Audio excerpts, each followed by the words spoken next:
عربوں کا ایک مشہور بت جو صفا و مروہ پہاڑیوں پر پوجا جاتا تھا۔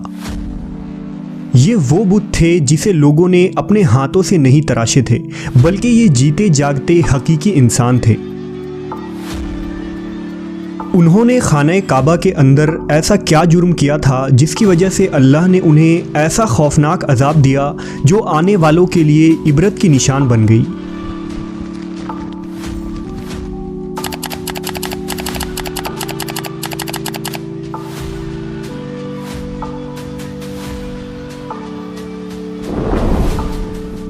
جب سے خانہ کعبہ تعمیر ہوا تب سے لے کر اب تک جس نے بھی بیت اللہ کی بے حرمتی کی یا بے حرمتی کرنے کی کوشش کی تو اللہ نے ان کا وہ حشر کیا کہ رہتی دنیا تک عبرت کا نشان بن کر رہ گئے، پھر چاہے وہ دنیا کا طاقتور بادشاہ ابرہہ اور اس کے ہاتھیوں کا لشکر ہی کیوں نہ ہو۔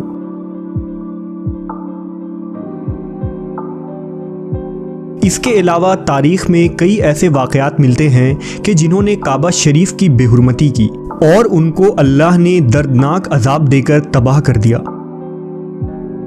اس کی ایک مثال اساف و نائلہ ہے۔ اساف بن یالا اور نائلہ بنت زید دراصل قبیلہ بنی جرہم کے ایک مرد و زن تھے۔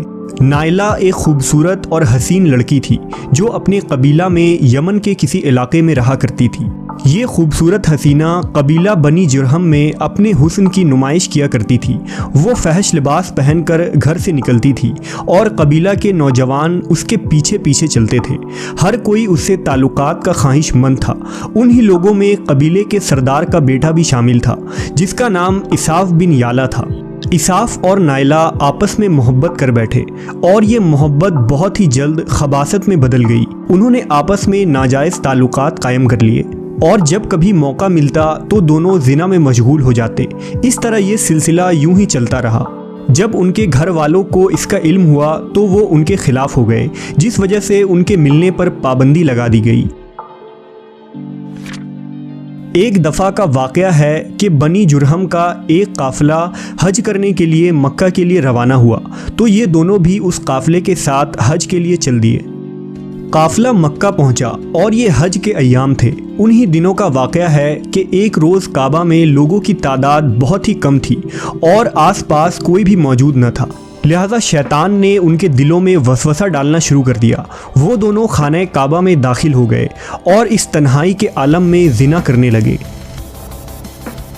ان کے اس خباثت اور کعبہ کی بے حرمتی پر زمین اور آسمان کانپ اٹھا۔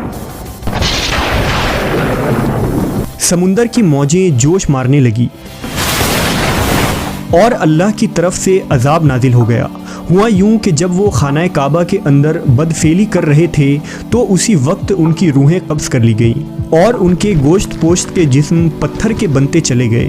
یہ لمحہ انتہائی خوفناک اور عجیب و غریب تھا۔ دو زندہ انسان عذاب الہی کے تحت اب پتھر کے بن چکے تھے۔ کچھ دیر بعد جب بنی جرہم کے لوگ کعبہ کے قریب آئے اور بیت اللہ کے دروازے کو کھولا تو دونوں بدبخت برہنہ حالت میں پتھر بنے کھڑے تھے۔ وہ یہ سمجھ گئے کہ یہ خبیث اللہ کی مقدس گھر میں کس جرم کا ارتکاب کر رہے تھے۔ لوگوں نے دونوں کے مجسموں کو اٹھایا اور باہر لا کر زمین میں گاڑ کر انہیں کھڑا کر دیا تاکہ یہ لوگوں کے لیے عبرت کا نشان بنا رہے۔ کچھ دن گزرنے کے بعد مکہ کے لوگوں نے اساف کے بت کو اٹھا کر کوہ صفا کے مقام پر رکھ دیا اور نائلہ کے بت کو اٹھا کر کوہ مروہ کے مقام پر رکھ دیا۔ صفا و مروہ دراصل دو پہاڑی ہیں جو حرم کعبہ کے بالکل قریب ہی ہیں۔ انہی دو پہاڑیوں پر چڑھ کر اور چکر لگا کر بی بی ہاجرہ علیہ السلام نے اس وقت پانی کی تلاش کی تھی جب حضرت اسماعیل علیہ السلام شیر خوار بچے تھے اور پیاس کی شدت سے بے قرار ہو گئے تھے۔ اس لیے زمانہ قدیم سے یہ دونوں پہاڑیاں بہت مقدس مانی جاتی تھیں اور حاجی ان پر چڑھ کر بڑے احترام اور جذبہ عقیدت کے ساتھ طواف کیا کرتے تھے۔ جب اساف اور نائلہ کے بت کو صفا اور مروہ پر رکھا گیا تو ان کی سزا یہ تجویز کی گئی کہ جو شخص بھی صفا و مروہ پر جائے وہ ان دونوں بتوں کو ایک ایک جوتا مارے۔ ایک دو نسلوں تک تو یہ عمل جاری رہا، پھر لوگوں نے انہیں جوتوں کے بجائے تھپڑ مارنا شروع کر دیے اور کچھ نسلوں بعد لوگ انہیں صرف ہاتھ لگایا کرتے تھے۔ اس طرح وقت گزرنے کے ساتھ لوگوں نے ان سے عبرت حاصل کرنا کم اور ان کی تعظیم زیادہ کرنے لگے۔